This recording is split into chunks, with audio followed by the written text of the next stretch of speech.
Hello dear students, welcome to Study Desire. हम कर रहे हैं chapter how do organism reproduce, जो कि क्लास 10 बायोलॉजी का चैप्टर है। इसमें हम ऑलरेडी एसेक्सुअल रिप्रोडक्शन पढ़ चुके हैं और हमने स्टार्ट किया था सेक्सुअल रिप्रोडक्शन।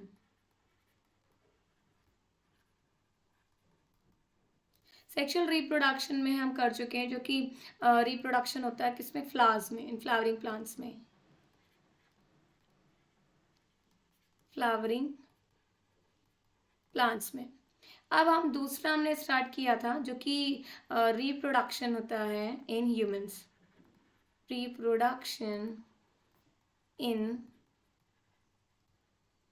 ह्यूमंस। ह्यूमंस में हमने स्टार्ट किया था reproduction in male, reproduction in males. So हमने इसमें हम जो स्टार्ट किए थे टॉपिक करना, पिछले जो हमने वीडियो में किया था वो हम कर रहे थे जो रिप्रोडक्शन के जो सिस्टम होता है मेल्स में। ओके, जो रिप्रोडक्शन सिस्टम इन मेल्स, उसमें फिर हमने देखा तो जो अलग अलग रिप्रोडक्शन के ऑर्गन्स इन्वॉल्व होते हैं मेल्स में। सो हम यहाँ लिख लेते हैं रिप्रोडक्शन सिस्टम पढ़ रहे थे हम मेल्स में। इसमें हमने क्या पढ़ा था, ऑर्गन्स जो इन्वॉल्व हैं, उन ऑर्गन्स का पर्टिकुलर फंक्शंस देखा था हमने, फंक्शन। और जो मेल रिप्रोडक्टिव सिस्टम है मेल्स में, उसका हमने स्ट्रक्चर भी स्टडी किया था, स्ट्रक्चर। अब लास्ट में हम देख रहे थे, हम पढ़ रहे थे टेस्टिस को। सो हम यहीं से कंटिन्यू करेंगे टेस्टिस। अब हम जानते हैं कि टेस्टिस है, ये एक ऑर्गन है, ठीक है। बेसिकली हम इसे बोल सकते हैं मेल गोनाड्स है ये। क्या है ये? Male gonads. और ये पार्ट है जो हमारे मेल रिप्रोडक्टिव सिस्टम का, जो कि प्रोड्यूस करता है स्पर्म। इतना हम पढ़ चुके थे। हमने स्पर्म का जो डायग्राम भी देखा था, स्ट्रक्चर भी देखा था, ठीक है। सो उसमें मैंने आपको दिखाया था जो लॉन्जिट्यूडनल सेक्शन होता है टेस्टिस का। मैंने वहाँ पे टीएस कहा था, तो आप उसको प्लीज़ करेक्ट कर लीजिएगा, वो टीएस नहीं है, वो क्या, एलएस ऑफ टेस्टिस। सो हम यहाँ पे डायग्राम फिर से एक बार रिपीट कर लेते हैं। तो यहाँ पे हमने देखा था ये जो लॉन्जिट्यूडनल सेक्शन है हमारे टेस्टिस का, ये हमने यहाँ पे स्टडी किया था इसको, कि ये जो टेस्टिस होता है उसके ऊपर क्या होता है, एपिडिडाइमिस होता है, और एपिडिडाइमिस के बाद में क्या होता है, जो वास डिफरेंस है। अब टेस्टिस के अंदर लॉब्यूल्स होते हैं, बहुत सारे लॉब्यूल्स होते हैं, और इन्हीं के अंदर होता है सेमिनिफेरस ट्यूब्यूल्स, ठीक है। सेमिनिफेरस ट्यूब्यूल्स की जो लाइनिंग होती है वही प्रोड्यूस करती है sperm cells. Now coming to next, अभी जो स्पर्म सेल प्रोड्यूस होते हैं तो वो ये जो डक्ट होता है, ट्यूब होता है, ट्यूब के थ्रू जाते हैं रेटाटेस्टिस में। रेटाटेस्टिस से फिर फाइनली ये इफेरेंट डक्ट के थ्रू ये जाते हैं जो हमारा जो एपिडिडाइमिस है टेस्टिस के ऊपर है। अब एपिडिडाइमिस में ये जो स्पर्म सेल्स होते हैं, they are like stored for some time, and they are like stored until they get mature, and finally they pass through this vast difference and enter into the through the vast difference and they meet the seminal vesicle. सो यहाँ तक हम पिछले हमारे video में कर चुके हैं। अब इसके आगे हम बात करेंगे नेक्स्ट। ये हमने देखा एलएस ऑफ टेस्टिस। अब हम बात करते हैं टीएस ऑफ टेस्टिस। तो ये क्या है, टीएस ऑफ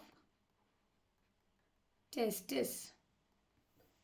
अब यहाँ पर हम देख सकते हैं जो सेमिनिफेरस ट्यूब्यूल्स होती हैं, ठीक है, वहाँ पे जो सेल्स हैं अंदर के, यहाँ पे ये जो सेल्स हैं, यही सेल्स क्या होते हैं, जर्म सेल्स होते हैं। ये जो बीच के राउंड शेप सेल्स दिख रहे हैं, ये क्या है, जर्म सेल्स। और ये जो इलोंगेटेड सेल्स हैं, these are the Sertoli cells. Sertoli cells basically help करते हैं और नरिश करते हैं इन जर्म सेल्स को। अब जर्म सेल्स क्या करते हैं, लाइक दे आर स्पर्मेटोगोनिया। अब ये डिवाइड करते और फॉर्म कर लेते हैं प्राइमरी स्पर्मेटोसाइट, और प्राइमरी स्पर्मेटोसाइट डिवाइड करते और फॉर्म करता है सेकेंडरी स्पर्मेटोसाइट। अब सेकेंडरी स्पर्मेटोसाइट के बाद में बनते हैं स्पर्मेटिड, और फाइनली ये बनते हैं स्पर्म सेल्स। जो आपको बीच में ये जो दिख रहे हैं, these are the sperm cells, but ये कैसे, ये इमेच्योर स्पर्म सेल्स हैं, ठीक है। तो ये हम बात कर रहे हैं यहाँ पे।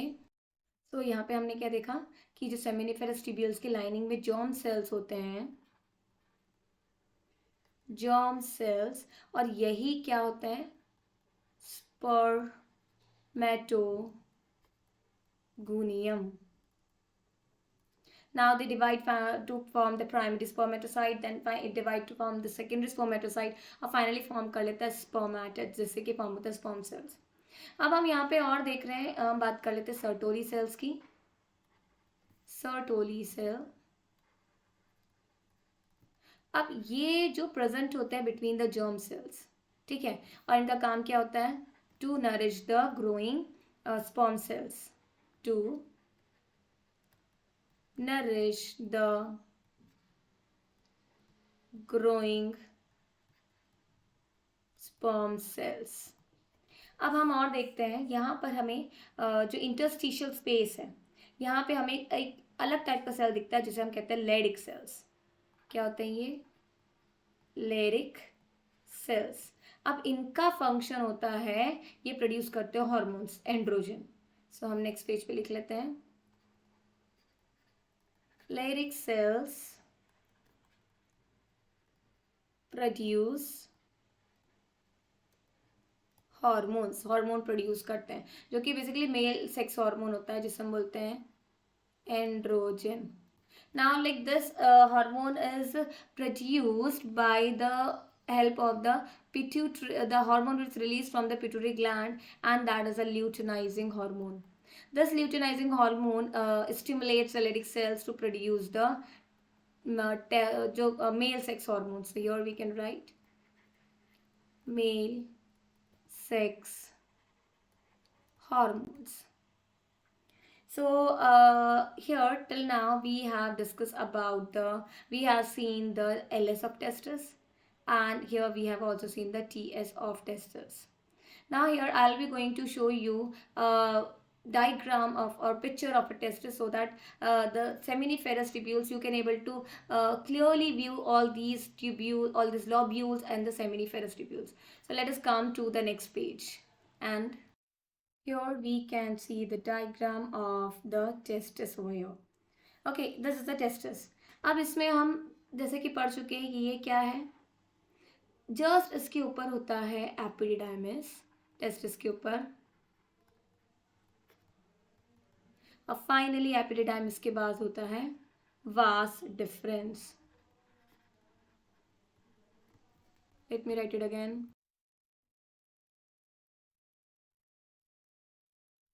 Now coming to the next, हम देख सकते हैं यहाँ पे जो मैंने बात किया था आपको, लॉब्यूल्स होते हैं. सो इस टाइप के ये छोटे छोटे लॉब्यूल्स होते हैं इनमें, ठीक है, और इन्हीं को हम क्या बोलते हैं, सेमिनिफेरस ट्यूब्यूल्स.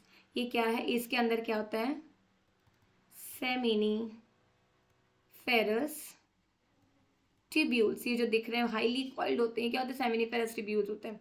और इन्हीं की इनर लाइनिंग में हमने जस्ट अभी देखा कि जो सेल्स का जो स्पर्म सेल्स का फॉर्मेशन होता है.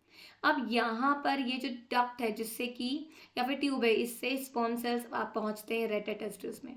सो ये क्या है, रेटे टेस्टिस. और फाइनल रेटे टेस्टिस से जो इफरेंट डक्ट के थ्रू स्पर्म सेल्स पहुँचते हैं एपिडिडाइमिस में, और यहीं पर ये स्टोर्ड रहते हैं. सो यहाँ तक हमने स्ट्रक्चर ऑफ टेस्टिस को डिटेल में पढ़ा है. अब हम आगे बढ़ेंगे और अब हम देखते हैं, अब हम पढ़ेंगे आगे इस वाले जो वीडियो में स्पर्म के बारे में पढ़ेंगे, और हम पढ़ेंगे जो कि स्पर्मेटोजेनेसिस क्या होता है, स्पर्मेटोजेनेसिस क्या होता है. उसके बाद हम देखेंगे स्पर्म, और स्पर्म का स्ट्रक्चर भी पढ़ेंगे, ठीक है. और फाइनली अगर हमारे पास टाइम रहा तो फिर हम स्टार्ट कर देंगे जो फीमेल रिप्रोडक्टिव सिस्टम है. सो पहले हम आते हैं नेक्स्ट पेज पर और बात करेंगे स्पर्मेटोजेनेसिस की.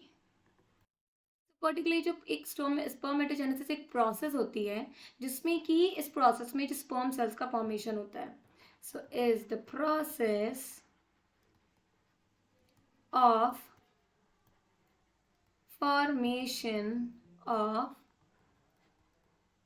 Sperm cells. स्पर्म सेल्स का फॉर्मेशन होता है. सो जैसा कि अभी हमने डायग्राम में देखा था, जो सबसे बाहर की लेयर होती है वो क्या होती है, उस लेयर में क्या होता है, स्पर्मेटोगोनिया, ठीक है।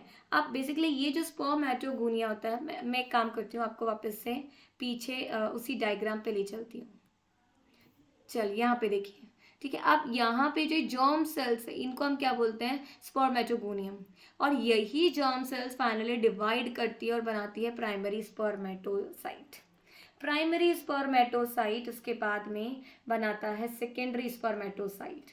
सेकेंडरी स्पर्मेटोसाइट के बाद में फाइनली फॉर्म होता है जो कि होता है स्पर्मेटिड। ठीक है, स्पर्मेटिड्स होते हैं और फाइनली स्पर्म सेल्स फॉर्म होते हैं। सो इसी पूरे प्रोसेस को हम कहते हैं स्पर्मेटोजेनेसिस। सो हम यहाँ लिखेंगे सबसे पहले क्या होता है, जो जर्म सेल्स होती हैं उसे हम क्या बोलते हैं, स्पर्मेटोगोनियम। अब ये spermatogonium it will divide and form primary spermatocytes. Primary spermatocyte बनाता है। प्राइमरी स्पर्मेटोसाइट्स अगेन डिवाइड होगा और क्या बना लेगा, सेकेंडरी स्पर्मेटोसाइट। और फिर फाइनली बनाते हैं ये स्पर्मेटिड्स। और स्पर्मेटिड्स यही ग्रो करते हैं और बनाते हैं स्पर्म सेल्स। सो यहाँ तो हमने थियोरेटिकल फॉर्म में समझा है। अब मैं आपको इसका स्ट्रक्चरल फॉर्म करके भी समझाती हूँ, स्ट्रक्चर से समझाती हूँ। तो यहाँ पे हम देख रहे हैं ये क्या है, स्पर्मेटोगोनियम। ठीक है, अब ये कैसा होता है, ये होता है डिप्लॉइड। और ये प्रोसेस क्या है, स्पर्मेटोजेनेसिस होता है। अब it will divide and form the primary spermatocyte, जो कि डिप्लॉइड ही होता है। ठीक है, सो ये कौन सा डिवीजन हो जाएगा, ये माइटोसिस डिवीजन। क्योंकि हम जानते हैं माइटोसिस डिवीजन में जो नंबर ऑफ क्रोमोसोम होते हैं वो सेम होते हैं। अब यहाँ से जो प्राइमरी स्पर्मेटोसाइट से जो सेकेंडरी स्पर्मेटोसाइट बन रहा है, यहाँ क्या होता है, मियोसिस। मियोसिस में क्या होता है, रिडक्शन डिवीजन, मतलब कि जो नंबर ऑफ क्रोमोसोम है हाफ हो जाते हैं। सो हमने देखा था प्राइमरी स्पर्मेटोसाइट में क्या डिप्लॉइड है, मतलब 2n है, 46 है। लेकिन जहाँ सेकेंडरी स्पर्मेटोसाइट फॉर्म हुए हैं तो ये जो क्रोमोसोम नंबर हाफ हो गए, मतलब ये क्या हो गए, n हो गए, हैप्लॉइड हो गए हैं। अब इसके बाद में सेकेंडरी स्पर्मेटोसाइट के बाद में it will again divide by mitosis and form the spermatids. और यही स्पर्मेटिड्स फिर ग्रो करेंगे और फॉर्म कर लेंगे स्पर्म्स। सो हमने देखा कि सबसे पहले स्पर्मेटोगोनियम वो क्या होता है, 46 क्रोमोसोम्स होते हैं। अब spermatogonium it will undergo mitosis and it will form the primary spermatocyte, जिसमें कि 46 क्रोमोसोम्स ही होते हैं। अब जो सेकेंडरी स्पर्मेटोसाइट फॉर्म करेगा वो क्या हो रहा है, रिडक्शन डिवीजन से यहाँ पे जो क्रोमोसोम नंबर हाफ हो गए। अब इसके बाद में फाइनली फिर से क्या होगा, माइटोसिस होगा और जो स्पर्मेटिड्स फॉर्म होंगे ना, सो यहाँ पे 4 स्पर्मेटिड्स फॉर्म होते हैं। इसका मतलब क्या है कि एक स्पर्मेटोगोनियम से 4 स्पर्म सेल्स फॉर्म होते हैं। Sperm cells are formed. So till now we have talked about spermatogenesis. Spermatogenesis process होता है जिसमें कि जो फॉर्मेशन ऑफ स्पर्म सेल्स होता है इनसाइड द टेस्टिस। अब आते हैं हम नेक्स्ट टॉपिक, नेक्स्ट हम डिस्कस कर लेते हैं स्पर्म सेल्स के बारे में। स्पर्म्स क्या होते हैं और उनका स्ट्रक्चर भी हम समझेंगे। So let us write over here sperm cells. अब ये जो स्पर्म्स होते हैं, these are manufactured in the seminiferous tubules within the testicles. और इन्हीं को हम क्या बोलते हैं, ये होते हैं मेल रिप्रोडक्टिव सिस्टम के अंदर, ओके, और फॉर्म होते हैं टेस्टिस में। और ये क्या होते हैं, ये होते हैं मेल गैमीट्स। ठीक है, इन्हें हम क्या बोलते हैं, male gametes. And these are manufactured inside the seminiferous tubules. अब अगर हम इसके स्ट्रक्चर की बात करें, स्पर्म सेल्स ये बहुत ही ज़्यादा छोटे होते हैं, बहुत ही ज़्यादा छोटे होते हैं। ठीक है, साइज इनका बहुत छोटा होता है। एग की कंपैरिजन में जो फीमेल गैमेट होता है उसके कंपैरिजन में स्पर्म सेल्स बहुत स्मॉल होते हैं। Now let us talk about the structure. So let us see the structure of the sperm sales. तो यहाँ पे आप देख सकते हैं ये स्पर्म का स्ट्रक्चर है।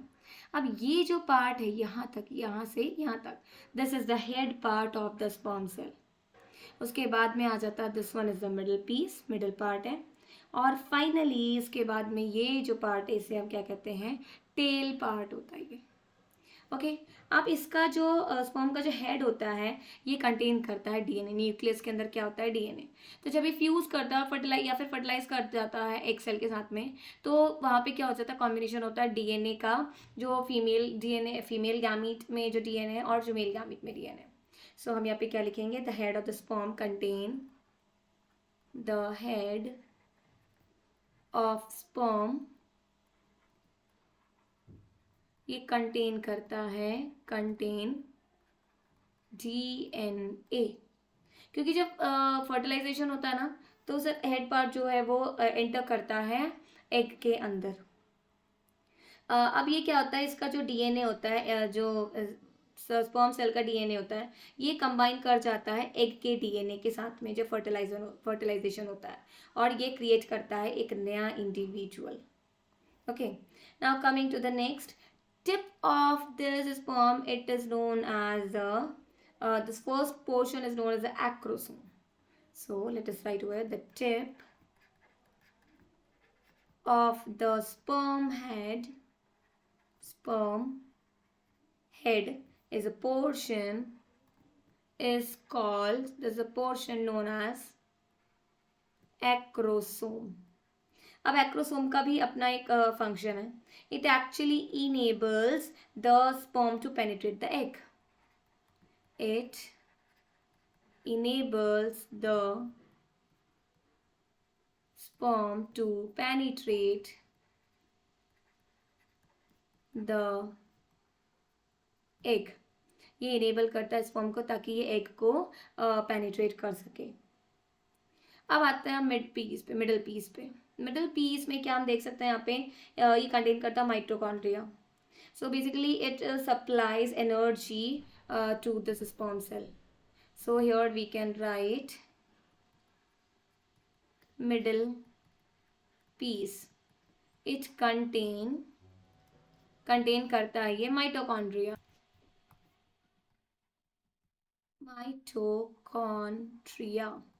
And this only gives energy to the tail for the movement. और ये क्या करता है, जो माइटोकॉन्ड्रिया जो एनर्जी प्रोवाइड करता है, या फिर हम लिखेंगे which supplies energy to the tail for the movement, energy to tail for movement.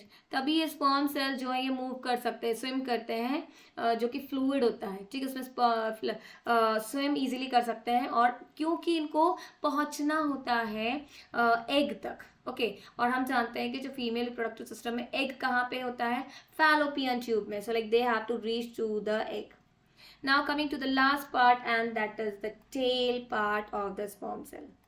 ठीक है, now this helps the sperm cells to move forward, and it moves with a whip like movement. Move with whip like movement. अब जो whip like movement कैसा होता है, back and forth. Okay, to propel the sperm towards the egg. So basically the tail, it will move like whip like, it will show a movement, whip like movement, so that it is like to and fro movement, so that the sperm will reach to the uterus and finally to the fallopian tube where the egg is present, and finally it will fertilize the egg. So now we have studied about the sperm cells. Now let us talk about the size of the sperm. So we know that just now we have talked about the size of the sperm cell. It is like very, very, very small.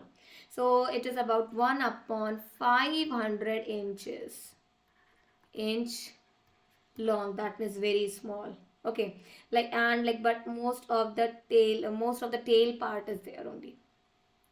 And if we talk about the sperm head only, the sperm head, अगर सिर्फ हम sperm head की बात करेंगे, सो वो क्या होता है, 1/5000 इंच लॉन्ग। सो वो और भी छोटा होता है, even the same size as of the RBC।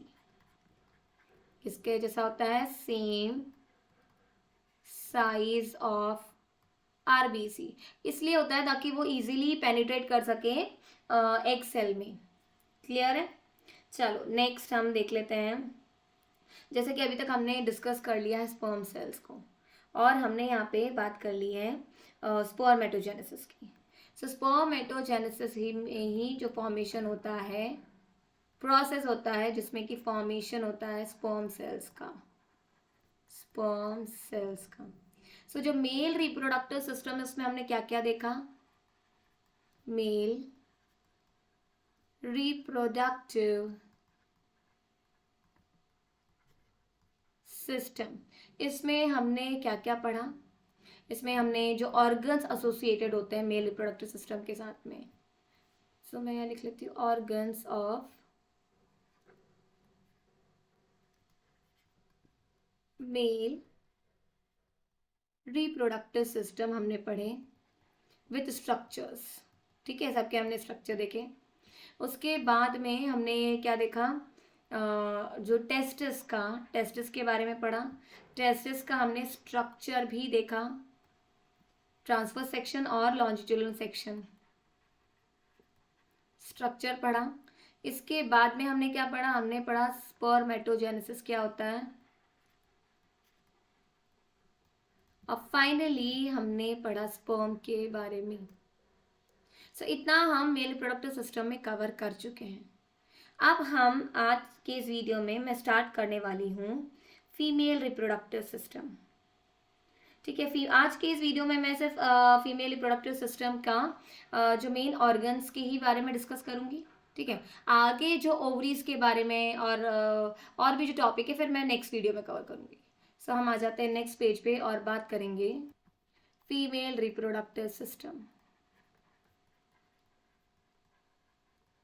अभी जो फीमेल रिप्रोडक्टिव सिस्टम होता है ना, ये इतना इजी नहीं होता है जैसा कि अभी हमने देखा मेल सिस्टम को, मेल रिप्रोडक्टिव सिस्टम को। काफ़ी कॉम्प्लिकेटेड होता है। क्यों होता है? क्योंकि फीमेल्स के अंदर ही फर्टिलाइजेशन भी होता है एग का।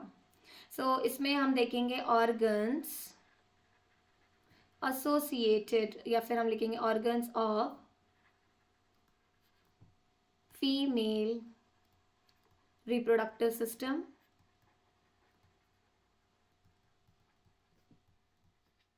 उसके हम ऑर्गन्स के बारे में पढ़ेंगे और हम इसी का स्ट्रक्चर भी देखेंगे। आज डिटेल में पढ़ेंगे स्ट्रक्चर। फिर हम पढ़ेंगे ओवरीज को, ओवरीज के बारे में, और इसका भी हम स्ट्रक्चर के साथ में पढ़ेंगे। फाइनली हम पढ़ेंगे oogenesis क्या होता है, oogenesis का प्रोसेस पढ़ेंगे।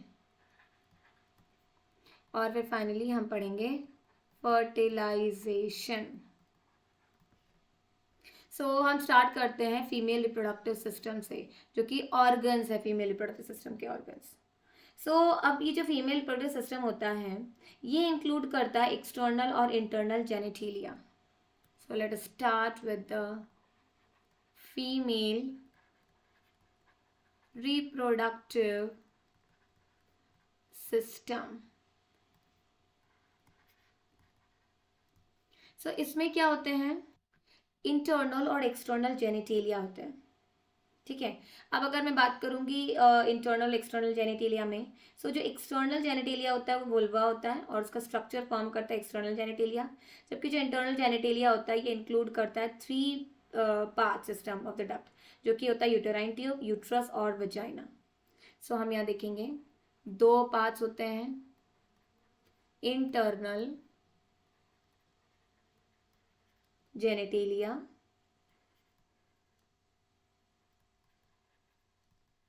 और दूसरा क्या होता है? External genitalia. अब जो एक्सटर्नल जेनाइटेलिया की हम, जैसे कि हमने डिस्कस किया अभी, उसमें कौन सा पार्ट आता है? हम क्या डिस्कस करेंगे यहाँ पे? The vulva. ये हम जब डायग्राम में दिखाऊंगी तब मैं आपको एक्सप्लेन करूंगी। और जो इंटरनल जेनिटेलिया है, इंटरनल जेनाइटेलिया, इसमें हम जो ऑर्गन्स इंक्लूड होते हैं वो डिस्कस करेंगे, जो कि होता है यूट्रस,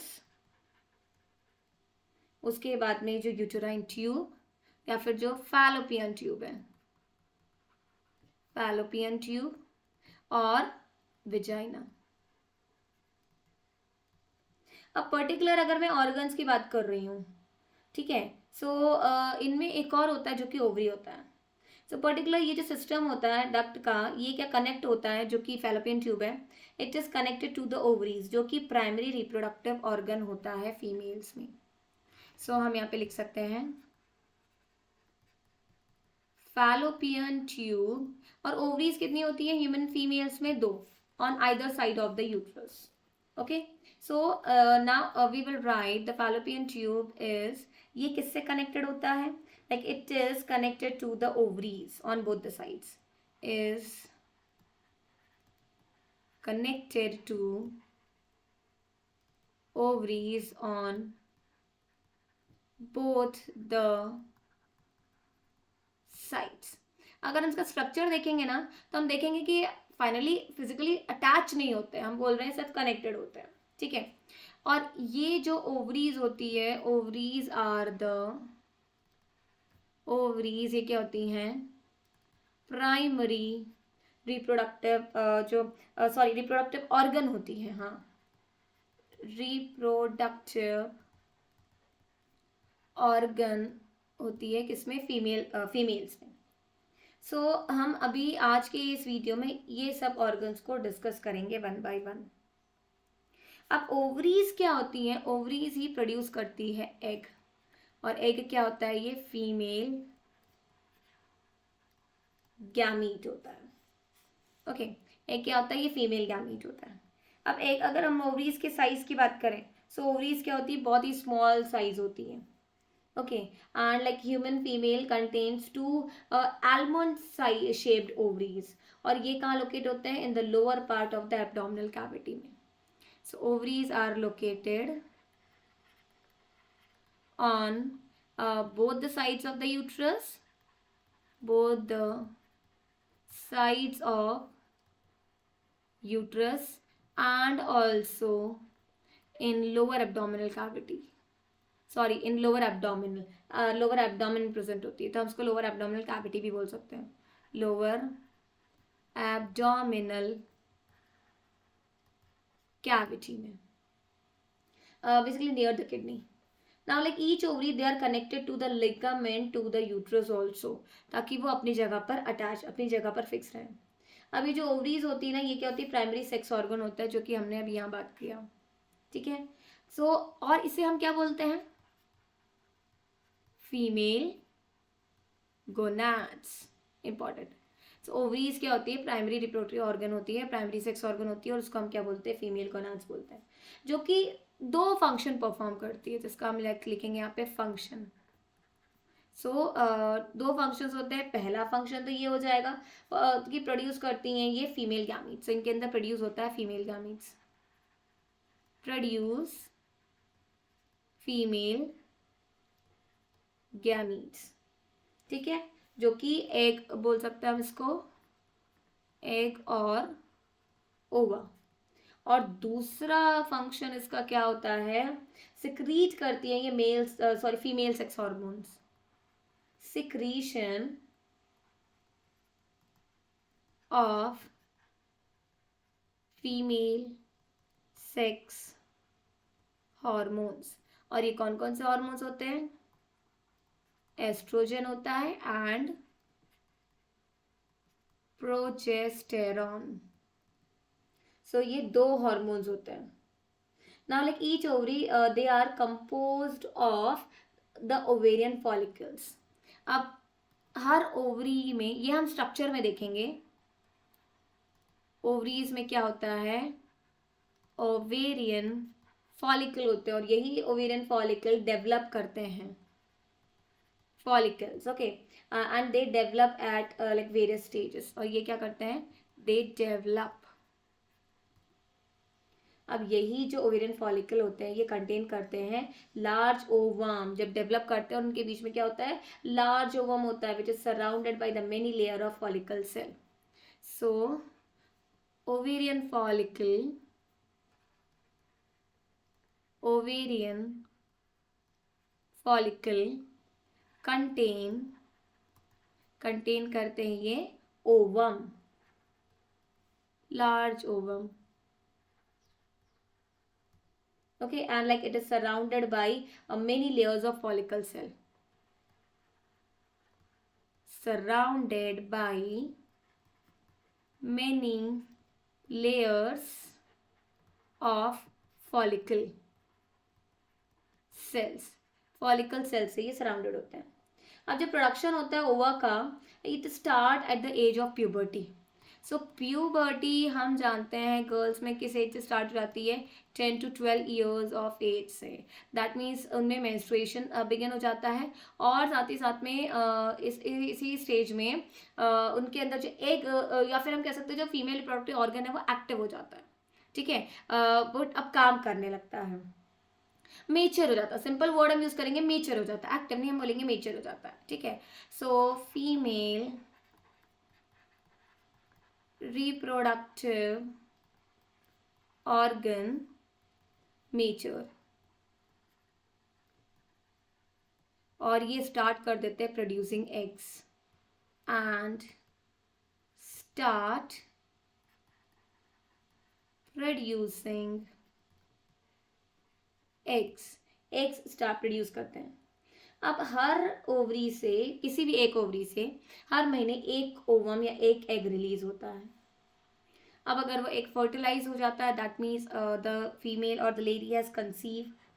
और अगर वो फर्टिलाइज नहीं होता है तो क्या होगा, ब्लीडिंग स्टार्ट हो जाएगी इन द फॉर्म ऑफ मेंस्ट्रुएशन.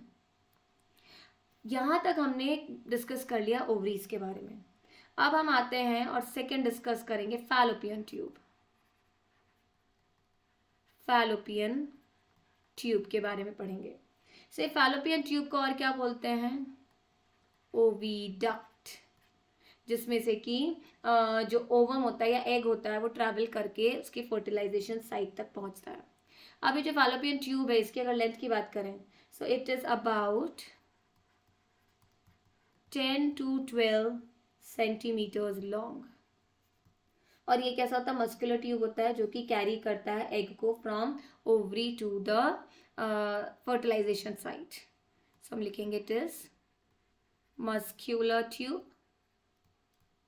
और क्या करता है, कैरी करता है, carries egg from ovary to fallopian the fertilisation site. Fertilisation site तक. और फर्टिलाइजेशन साइट कहाँ होता है, फैलोपियन ट्यूब में होता है, नियर द यूट्रस. ओके, अब हम आगे देखते हैं.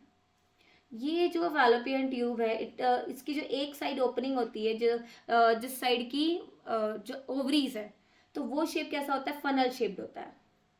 सो एट वन एंड, किधर, टूवर्ड्स द ओवरी,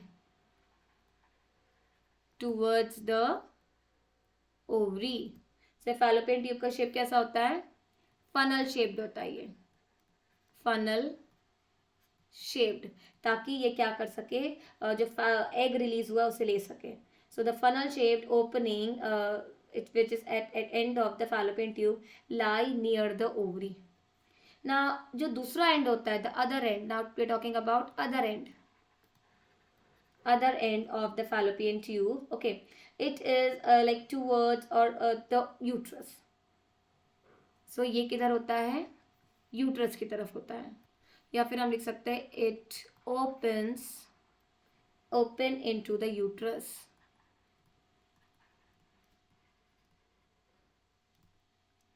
अब हम आ जाते हैं नेक्स्ट पे, जो कि हम बात करेंगे अब यूट्रस की, जो कि हमारा थर्ड ऑर्गन है, uterus.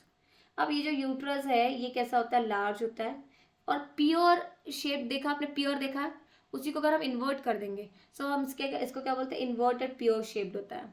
So it is large और it is inverted pure shaped. अब ये जो यूट्रस होता है ये कैसा होता है, मस्क्यूलर, लाइक मस्क्यूलर क्या होता है, मस्क्यूलर स्ट्रक्चर होता है, मस्क्यूलर स्ट्रक्चर होता है and like it lies behind the bladder, और इसी के दोनों तरफ, यूट्रस के दोनों तरफ क्या होते हैं, ओवरीज होती हैं। अगर फर्टिलाइजेशन हो जाता है, ठीक है, if fertilisation takes place, so अब क्या करेगा uterus, it will prepare itself to like nourish the baby और टू होल्ड द बेबी, ठीक है। सो अगर फर्टिलाइजेशन हो जाता है तो एम्ब्रियो क्या होगा, फाइनली वो अटैच होगा यूट्रस की वॉल में। The embryo will attach to the inner wall of the uterus, हम लिखेंगे यहाँ पे to the inner wall of uterus, uterus की इनर वॉल में जाके अटैच हो जाता है और वहीं पे फिर बेबी ग्रो करता है। क्लियर है। अगर मान लीजिए फर्टिलाइजेशन हो जाता है, so uterus it will prepare itself for the conceive, ठीक है।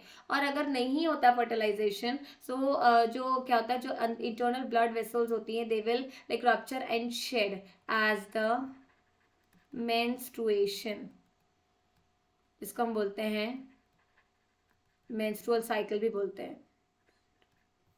समय मेंस्ट्रुअल साइकिल लिख लेते हैं, साइकिल, मेंस्ट्रुअल साइकिल होता है, ठीक है। अब हम यहाँ पर आगे देखेंगे इसका स्ट्रक्चर, इसका जो फीमेल रिप्रोडक्टिव ऑर्गन है इसका स्ट्रक्चर देखेंगे। सो फटाफट हम नेक्स्ट पेज पे आते हैं। So here we can see the diagram of the human reproductive system. अब इसमें हम देख सकते हैं ये जो बीच का पार्ट है ये क्या है, यूट्रस है। इसके दोनों तरफ ये जो ट्यूब लाइक स्ट्रक्चर है, यूटेराइन ट्यूब बोलते हैं, ये क्या होता है, ये फैलोपियन ट्यूब होता है। Okay, now from on the either sides of the uterus it is the ovaries, और ये एक लिगामेंट से अटैच होती है ताकि ये अपनी जगह पर रहे।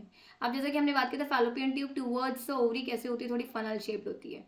और ये जो फैलोपियन ट्यूब बेसिकली इसमें 3 पार्ट्स होते हैं, ठीक है। जो पार्ट ओवरी की तरफ होता है उसे हम क्या बोलते हैं, इनफेंडिबुलम। इस पार्ट को हम क्या बोलेंगे, इनफंडिबुलम। अब एक और दूसरा पार्ट, इसका जो दूसरा पार्ट होता है वो होता है यहाँ पे, that is ampulla. Ampulla part होता है जहां पर कि एग और स्पर्म्स फर्टिलाइज करते हैं, फर्टिलाइजेशन साइट होता है। और फाइनली ये जो आखिरी पार्ट होता है, जो कि जो ट्यूब है ये अटैच कर जाता है यूट्रस से, इसको बोलते हैं स्थमस।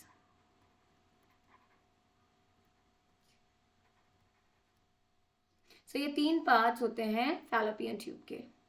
अब मान लीजिए एग जो रिलीज हुआ है, सपोज इधर से एग एक रिलीज हुआ है इस ओवरी से, now it will travel and it will reach to the fertilisation site. अब यहाँ से सपोज उसी टाइम में जब एग रिलीज हुआ है जिस मंथ में, the sperm cell will enter through the vagina and reaches to the uterus, and through the uterus it will reach to the or go to the fertilization site। अब यहाँ पर अगर sperm cells पहुँचता है और fertilisation होता है, तब क्या हम बोलेंगे, that the female has conceive.